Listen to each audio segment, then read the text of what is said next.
Hello, my name is Sam. Welcome to my channel.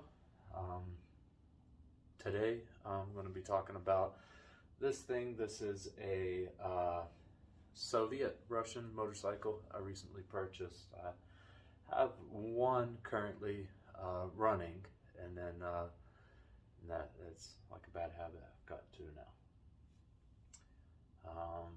So how you see it here is pretty much how I got it, and the plan is to try to get this thing running and driving. This is actually a Ukrainian motorcycle called Dnepr, D-N-E-P-R, Dnepr, something like that. Anyway, this particular one's a 750cc motorcycle. It's manufactured in the 60s. So yeah, I'm trying to figure out now, after I bought it, kind of the general condition of it. It's pretty rough. It's set out somewhere for a while. No idea the last time this thing ran. So without much more, let's get into this and see several different things.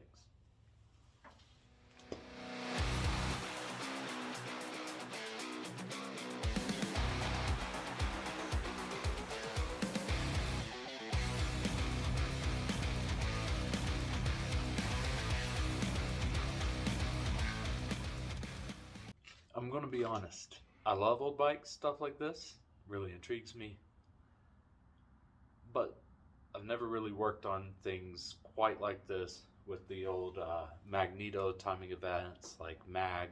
So this is a magneto ignition system, and familiar with the concept and the theory, not familiar in practice. So since I purchased this thing, I have not turned it over once. So whether or not the engine turns freely or not, I have not even tested. I got this thing at better than a scrap metal price, so hopefully I'm okay. It's pretty heavy. There should be some scrap metal here. Let's hope it doesn't become a yard ornament. Let's see what happens.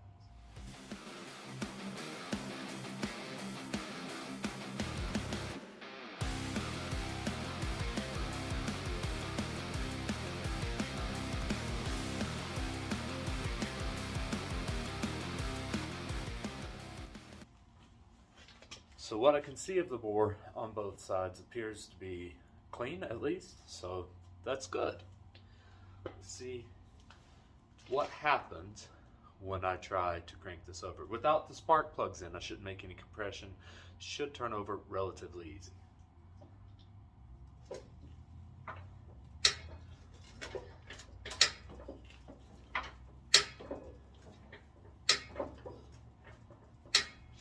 All right. So that's a big plus. The motor's not seized at all. Nothing sounds too bad in there at all. Right now the motor is actually not even mounted to the frame, so somehow I'm going to have to probably try to pull the motor out. The frame is going to need some work up here near the top. It's got some, honestly, some of the worst welding I think I've ever seen. Not the worst, but some of the worst. It did its job. There's some other interesting pieces welded on here. I'm not really sure what's going on here. But what I do know is that I can clean this up, cut this off, and re-weld on the frame. You know, who knows its life, history, and use. And they did their best to repair it. I think this motor is going to be heavy, and I'm not sure really where to set it down.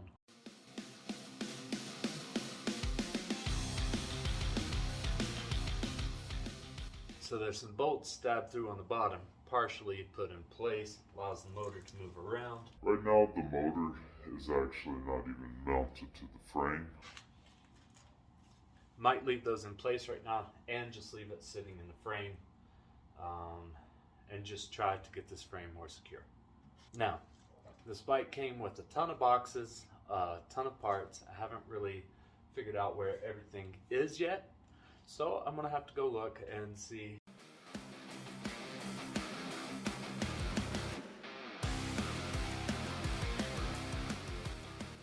Here I have most of the boxes, not all of them, but most of the boxes that came with it with parts in it. And this is kind of the headache that comes with buying a project like this. So if you ever think about buying a bike that somebody has taken apart and they're now selling because they can't get it back together, this is part of the headache, is hoping that everything's there. This isn't really organized, tagged, anything. I have literally just boxes of parts. And this Folgers is full of all the bolts and nuts and everything else. And everyone's guess, my guess is as good as anyone's, where they go. I'm going to look through some of these boxes and see, hopefully, what I've got going on here.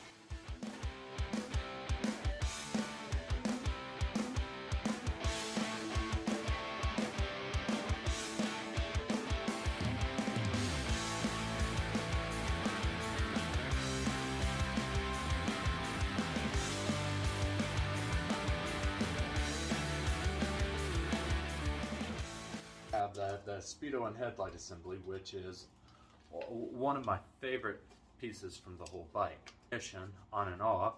It's a pretty cool little shaped key. It slides forward and back. Pretty cool. The speedo does not look functional at this point. Definitely some water's got inside of it over the years, and the needle's a little bit rusted. It might be able to be repainted.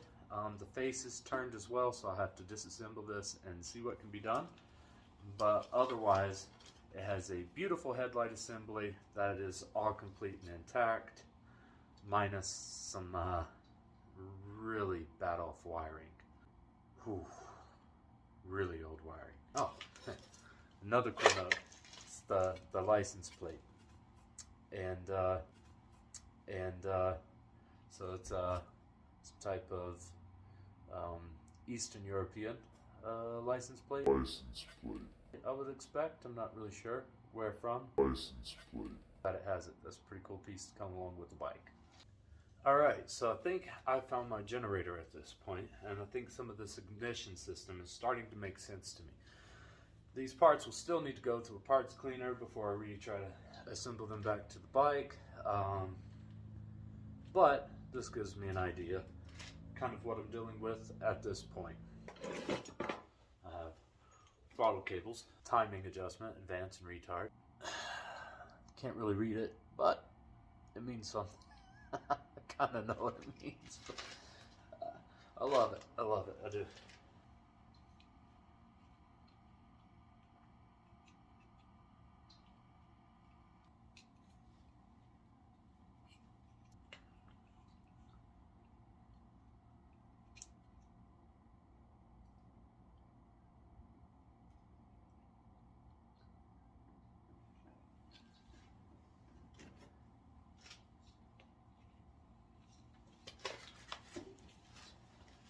By my powers of deduction here, my regular Sherlock Holmes, I can tell that this red wire and this red wire probably at one point were connected all one wire. So I guess I'll keep going. This is where the spark is generally produced. This wire is going to come out of here. Out of this end here. So yeah, this is a coil. I guess power just comes in one side, charges this thing up. So this isn't just a coil. This has to be some type of capacitor. Rapidly discharge. Yeah, it's coming together. Trust me.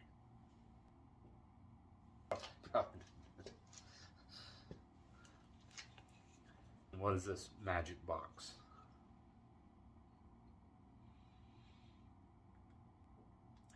Alright, so hear me out. I have a theory.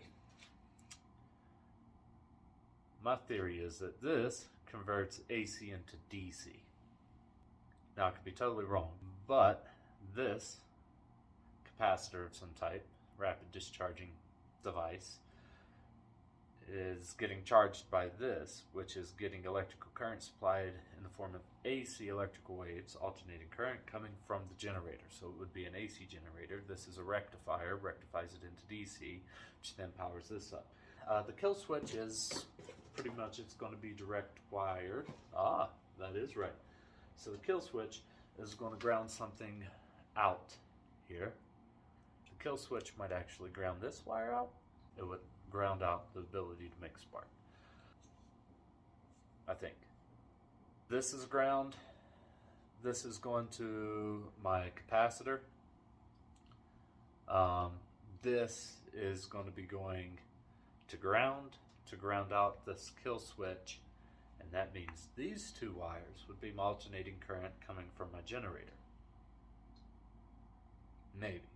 Having a very limited understanding of knowledge and experience working on a magneto-driven generator, 1960s technology. These aren't the things you quite learn in school, and I don't have any old guy friends that's tinkering on old things. Maybe one day. I don't know anybody who's working on stuff like this, honestly. Now, based on the type of ignition system, everything else, it just takes a ground to kill the bike, so I shouldn't have like an on-off switch over here. So, headlights? I have no idea. Kind of want to say it's turn signals, but there's an arrow only going one way.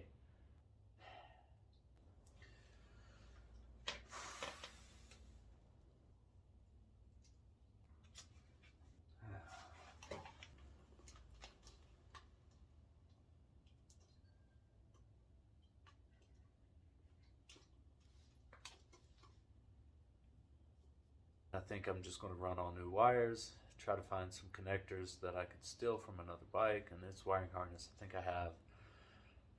think I have a bike that's ready to be sacrificed for that, so that's good. Should have some connectors that should work.